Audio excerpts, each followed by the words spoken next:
नमस्कार। हमारा आज का टॉपिक है definition of research and nursing research. तो ये टॉपिक मेनली मैंने उन स्टूडेंट्स के लिए तैयार किया है जो नर्सिंग के डिफरेंट टाइप ऑफ कोर्सेज में हैं, जैसे कि जीएनएम, बीएससी, एमएससी।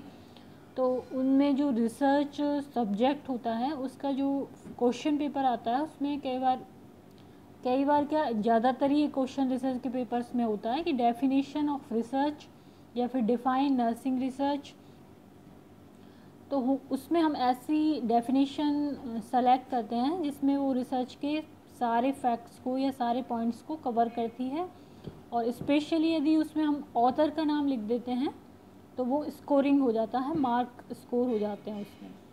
तो मैंने यहाँ पर 2 रिसर्च की डेफिनेशन और 2 नर्सिंग रिसर्च की डेफिनेशन कलेक्ट की हैं, उनको मैं आपको एक्सप्लेन करूँगी। तो पहली जो रिसर्च की डेफिनेशन है, तो सबसे पहले तो रिसर्च मीन्स वापस से उसको सर्च करना। तो पहली डेफिनेशन है research is a scientific, systematic, controlled, orderly and objective investigation to develop, refine and expand body of knowledge। तो रिसर्च सबसे पहले तो होती है साइंटिफिक, मतलब जो साइंटिफिक प्रोसेस से इसको गुजरना होता है। दूसरा ये सिस्टमेटिक होती है, इसमें एक सिस्टम फॉलो होता है कि हम इस सिस्टम के थ्रू ही इसको कर सकते हैं। तीसरा है कंट्रोल। कंट्रोल मीन्स इसमें कंट्रोल कंडीशंस होती हैं कि ये हमें वेरिएबल्स लेने हैं या इंडिपेंडेंट वेरिएबल्स लेने हैं या डिपेंडेंट वेरिएबल्स लेने हैं, या इस एज ग्रुप में हमें करना है, इस जगह पर करना है। तो पूरा कंट्रोल्ड कंडीशंस होती हैं। ऑर्डरली होती है ये, इसमें ऑर्डर फॉलो होता है कि सबसे पहला कौन सा स्टेप है कि पहले हमें प्रॉब्लम स्टेटमेंट बनाना होता है, फिर हमें रिव्यू ऑफ लिटरेचर करना होता है। इस तरह से इसके कुछ स्टेप्स हैं जो इसके बाद के वीडियोस में मैं आपको एक्सप्लेन करूँगी। एंड ऑब्जेक्टिव इन्वेस्टिगेशन है, मींस जो हमारे सामने ही हो रहा है, हमारे थ्रू, हमारी डायरेक्ट ऑब्जर्वेशन से हो रहा है। To develop, refine and expand body of knowledge. और इससे अल्टीमेटली क्या गोल मिलता है हमें कि जिस टॉपिक में हम रिसर्च कर रहे हैं वो उसको डेवलप करते हैं हम, और रिफ़ाइन करते हैं, और ज़्यादा उसको अच्छी तरह से समझते हैं। एंड एक्सपेंड, और उसकी जो नॉलेज है उसको एक्सपेंड करते हैं। तो ये एक डेफिनेशन हो गई। दूसरी डेफिनेशन है research essentially is a problem solving process. इसीलिए हम सबसे पहले रिसर्च में प्रॉब्लम स्टेटमेंट बनाते हैं।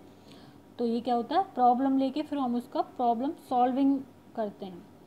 A systematic intensive study directed toward full scientific knowledge of subject study.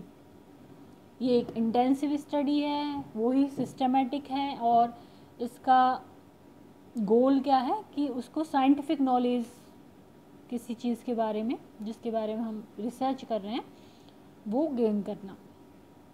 तो ये डेफिनेशन है रूद एंड फ्रेंच। तो यदि हम 2 डेफिनेशन भी ठीक ढंग से विद ऑथर के नाम से लिख देते हैं तो काफ़ी स्कोरिंग होता है। नेक्स्ट है नर्सिंग रिसर्च की डेफिनेशन। तो नर्सिंग रिसर्च की पहली डेफिनेशन है according to international council of nurses, या फिर हम कह सकते हैं ICN के थ्रू जो दी गई है वो ये है कि nursing research is a way to identify new knowledge, improve professional education and practices and use of resources effectively। तो नर्सिंग रिसर्च में जो अल्टीमेट गोल होगा रिसर्च का वो होगा कि हमारी एजुकेशन, हमारी नर्सिंग प्रैक्टिसेस वो इम्प्रूव हो, हमारा प्रोफेशन इम्प्रूव हो, और जो भी रिसोर्सेज हमारे पास उपलब्ध हैं उनका इफ़ेक्टिवली यूज़ हो। इसकी दूसरी डेफिनेशन है नर्सिंग रिसर्च की according to Burns and Brow. तो ये डेफिनेशन है, nursing research is a scientific process that validates and refines existing knowledge and generates new knowledge which directly and indirectly influences nursing practices।